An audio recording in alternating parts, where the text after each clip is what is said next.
নমস্কার বন্ধুরা, রান্নাবাটিতে আপনাদের সবাইকে স্বাগতম। আজকে আমরা বানাবো বাঙালির রান্নাঘর থেকে হারিয়ে যাওয়া একটি রেসিপি, আম পোড়া চিকেন। প্রথমে আমরা গ্যাসটাকে অন করে নিয়েছি। এবারে আমরা নিয়ে নেব একটি গোটা কাঁচা আম, একটি গোটা রসুন, আর নিয়ে নেব 2-3টে কাঁচা লঙ্কা। এবারে যতক্ষণ না আমটা সিদ্ধ হয়েছে ততক্ষণ আমটাকে, কাঁচা লঙ্কা আর রসুনটাকে ভালোভাবে পুড়িয়ে নেব। আমটাকে ভালো করে এপিট ওপিট করে ভালোভাবে পুড়িয়ে নিয়েছি, ভেতরে সিদ্ধ হয়ে গেছে। আমরা নিয়ে নিয়েছি 500 গ্রাম চিকেন। পুড়িয়ে রাখা আমের খোসাটাকে আমরা ছাড়িয়ে নিয়েছি, রসুনগুলোকেও ছাড়িয়ে দিয়েছি। এবারে এগুলোকে আমরা ভালোভাবে ম্যাশ করে নেব। আমাদের ম্যাশ করা হয়ে গেছে। এবারে আমরা চিকেনটাকে ম্যারিনেট করব। দিয়ে দেব পরিমাণ মতো নুন, হলুদ গুঁড়ো, লঙ্কা গুঁড়ো, দিয়ে দেব 1 চামচ ধনে গুঁড়ো। এবার দিয়ে দেব ম্যাশ করে রাখা আমটা। এবারে চিকেনটাকে আমরা ভালোভাবে ম্যারিনেট করে নেব।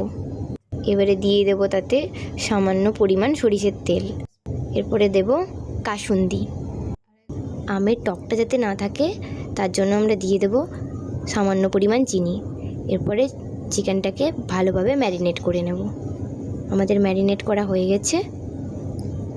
আমরা ঢাকা দিয়ে 10-15 মিনিটের জন্য রেখে দেব। কড়াই নিয়ে নিয়েছি, কড়াইতে নিয়ে নিয়েছি সরিষার তেল। এবারে আমরা এতে দেব জিরে, কুচিয়ে রাখা কাঁচা লঙ্কা আর একটা তেজপাতা। এবার আমরা এতে দেব কুচিয়ে রাখা পেঁয়াজগুলো। এবারে আমরা পেঁয়াজগুলোকে লাল লাল করে ভেজে নেব।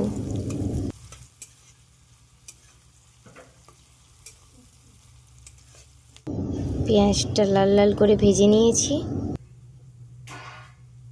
এবারে আমরা এতে দিয়ে দেব ম্যারিনেট করে রাখা চিকেনটা।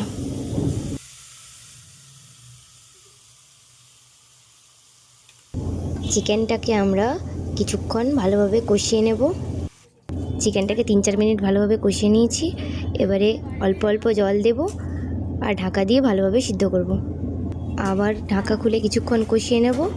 জলটা শুকিয়ে গেলে আবারও কিছুটা জল দেব, যতক্ষণ না সিদ্ধ হচ্ছে। এইভাবে চিকেনটাকে পুরোপুরি ভালোভাবে কষিয়ে নেব।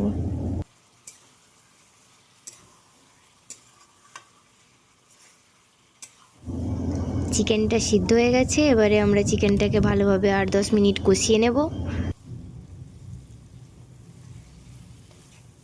চিকেনটা কষানো হতে হতে আমরা চিকেনে দেওয়ার জন্য জল গরম করে নেব। জলে দিয়ে দেব একটা দারচিনি, এলাচ, লবঙ্গ। জলটাকে গরম করে নিয়েছি। আমাদের চিকেনটাও কষানো হয়ে গেছে। এবার আমরা দিয়ে দেব ওই গরম করে রাখা জলটা। আপনারা যতটা গ্রেভি পছন্দ করেন জলটা ততটাই দেবেন। আমাদের রান্না প্রায় শেষ হয়ে এসছে। তো বন্ধুরা, আগে তোমরা কে কীভাবে আম পোড়া চিকেন বানিয়েছো আমাকে কমেন্ট করে জানাবে। আমার ভিডিওটি ভালো লেগে থাকলে লাইক করে বন্ধুদের সাথে শেয়ার করে দেবে। আমার চ্যানেলে যদি নতুন হয়ে থাকো তবে চ্যানেলটিকে সাবস্ক্রাইব করে দেবে। দেখা হচ্ছে পরের ভিডিওতে নতুন একটি রেসিপিতে। ততক্ষণ তোমরা ভালো থেকো, সুস্থ থেকো। বাই।